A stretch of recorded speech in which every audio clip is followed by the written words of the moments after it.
ይሄ መንፈሳዊ ቪዲዮ አንዳንዶቻችሁን ከገደል ጫፍ ላይ ነው የሚመልሳችሁ። ሚስጥርን አለመጠበቅና እግዚአብሔርን አለመስማት እዚች ሴት ላይ ምን እንዳደረሰባት እንዲህ መንፈሳዊ ቪዲዮ ማለት ነው። እዚህ ጋር የምትመለከቷት ሴት ጥያቄ አላት። ጁን ትባላለች ስሟና ጥያቄዋ ምንድነው? ትዳር ትፈልጋለች። ጥሩ ትዳር እንዲኖራት ትፈልጋለች እና እግዚአብሔርን ጠየቀችው። ጌታ ሆይ ጥሩ ትዳር እንዲኖረኝ ይፈልጋለሁ፣ ጥሩ ትዳር ስጠኝ ብላ ጸለየች ማለት ነው ሴት። ከዛ በኋላ እንግዲህ እሷ ደግሞ በእሷ ኤሪያ ደግሞ መንፈሳዊ ዓለም ላይ እሷን አታክ ማድረግ የሚፈልጉ መናፍስት አሉና እነሱ ደግሞ ዲስከስ እያደረጉ ነው እንግዲህ እዚህ ጋር እና የእሷን ዊክነስ ፈልጉልኝ፣ እሷን አታክ ማደርግበትን መንገድ ፈልጉልኝ፣ የእሷን ህይወት ማበላሽበትን መንገድ ብሎ እግዚአብሔር ይገጽሰውና ላካቸው ማለት ነው ጭፍራዎቹ። እና ሄዱ እንግዲህ እሷ ጋር ሚስጥሯን ለማወቅ ማለት ነው። እሷን አታክ የምትደረግበትን ነገር ሚስጥር ለማግኘት ሄዱ ማለት ነው እንደምታዩት።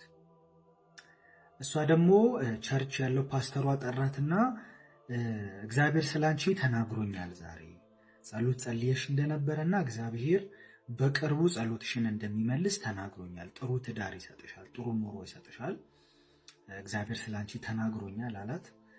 እንደምታዩት እንግዲህ ኤክሳይትድ ሆነች ማለት ነው፣ ደስ አላት። እና አሁን እነዚህ ምን እያወሩ እንደሆነ ለመስማት ፈልገው ነው። ሰምሃው ሁለቱ እያወሩ ያሉትን ነገር አንደርስታንድ ማድረግ አልቻሉም። ስለዚህ ምን እየተወራ እንዳለ ምን እያደረጉ እንዳለ አጋንንቱ ማወቅ ፈልገዋል በጣም ማለት ነው።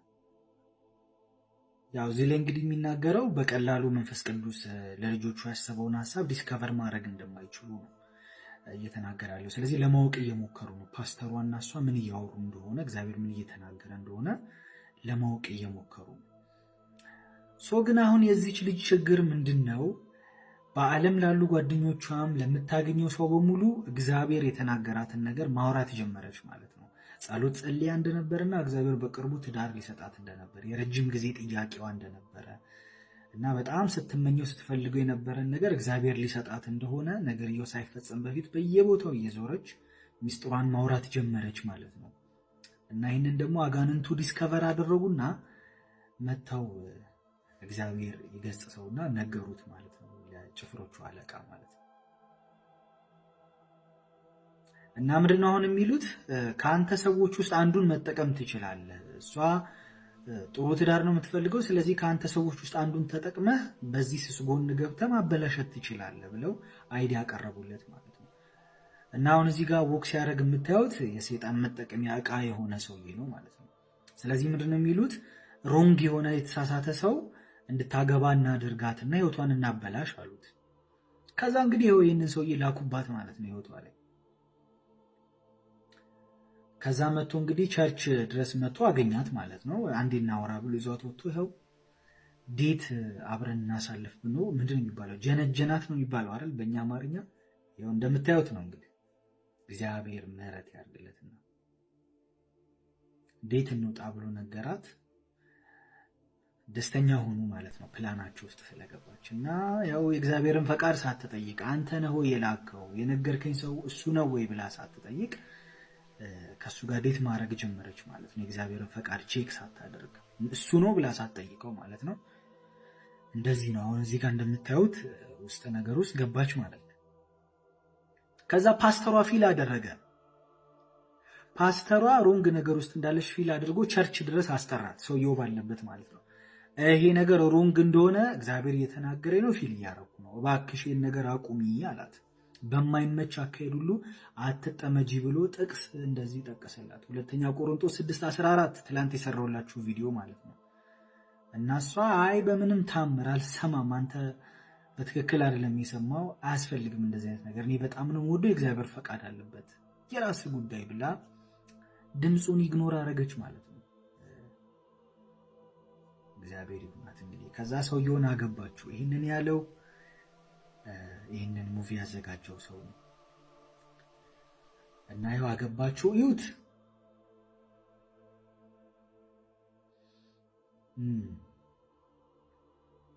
እንደምታዩት ነው እንግዲህ እንደዚህ የሆነ ነው። ከዛ ከሆነ ጊዜ በኋላ ከወራት በኋላ ከጊዜ በኋላ ሰውየው መቀየር ጀመረ ማለት ነው። ከሷ ጋር ያላቸው ነገር እየተበላሸ መጣ። ጭቅጭቅ ተፈጠረ እና አጋንንት ቤት ውስጥ አሉ። ለምን? የእግዚአብሔር ፈቃድ የሌለበት ነው። ይመታታል ሴትዮዋን፣ ዱላም መጣባት ህይወቷ ላይ ማለት ነው። እና አጋንንቱ በደንብ እየተደሰቱ ነው። ለምን? እነሱ ፕላን ያደረጉት ነገር ውስጥ ስለገባች ማለት ነው። የእግዚአብሔርን ድምጽ ኢግኖር አድርጋ አልሰማም ብላ ማለት ነው። ያው እንግዲህ እንደምታዩት ነው። መስመሩ ስለገባች ይቀጠቅጧታል። እግዚአብሔር ይድረስላትና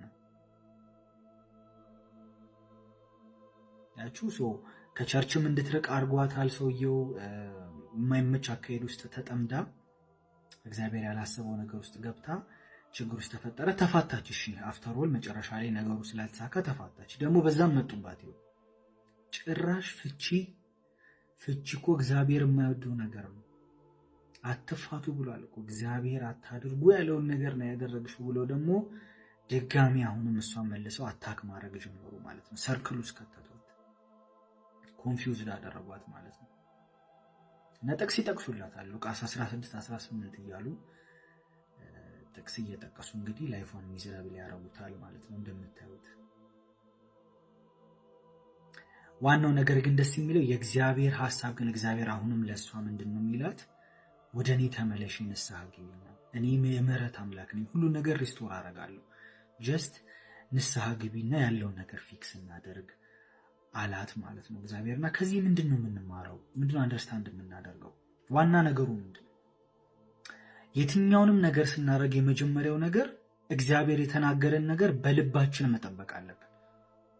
ማርያምም በልቧ ተጠብቀው ነበር ይላል መጽሐፍ ቅዱስ። ኤልሳቤጥን ካያችሁ ልክ እግዚአብሔር እንደምታረግዝና ልጅ እንደምትወልድ በስተርጅናዋ ሲናገራት ከሰው ሁሉ ሸሸት አለችና ራሷን ሸፍና ሌላ ቦታ ተቀመጠች ይላል። ሰው መጥቶ አስተያየት የማይሰጥበት፣ በየቦታው እየዞረች የማታወራበት፣ የእግዚአብሔር ነገር በሚስጥር ጠብቃ ነገርየው እስኪፈጸም ድረስ የምትጠብቅበት የምትሸሽግበት ቦታ ሄዳ ተቀመጠች ይላል። እና በሰላም ወልዳ ልጁም ደግሞ የእግዚአብሔርን ሐሳብ ፈጽሞ አለፈ ዮሐንስ ማለት ነው። እና እግዚአብሔር የሚናገረንን ነገር የመጀመሪያው ትምህርት ምንድነው? ሲክሬት ማድረግ እንዳለብን፣ ለሁሉም እየተዞረ የሚወራ ነገር እንዳልሆነ፣ አጋንንት እኛ ራሳችን ሐሳብ ካልሰጠናቸው በቀር፣ እኛ ራሳችን እግዚአብሔር ምን እያሰበ እንደሆነ ምን እንደተናገረን ካልነገርናቸው በቀር በራሳቸው ዲስከቨር ማድረግ አይችሉም። መጽሐፍ ቅዱስ ላይ እግዚአብሔር ሆይ አንተ ብቻ በሰው ልብ ውስጥ ያለውን ሐሳብ ታውቃለህ ስለሚል ማለት ነው።